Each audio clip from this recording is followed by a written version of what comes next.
Hey guys, आपका स्वागत है मेरे इस नए वीडियो में और आप जुड़े रहे हमारे साथ एंड तक। आप देख सकते हो मॉर्निंग में कितना शांत जगह है।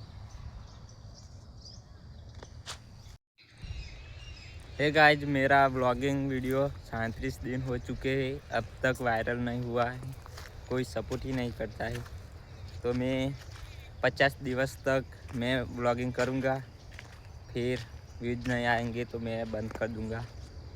हे गाइस, हमने छोड़ी थी गाय, आप देख सकते हो वहाँ पर पानी पी रही है। हम ले जा रहे हैं घर की तरफ। आप देख सकते हो गाय बांध रहे हैं वहाँ पर। आप देख सकते हो पूरा हमारा ट्रैक्टर। ये गाय शाम हो चुकी है, आप देख सकते हो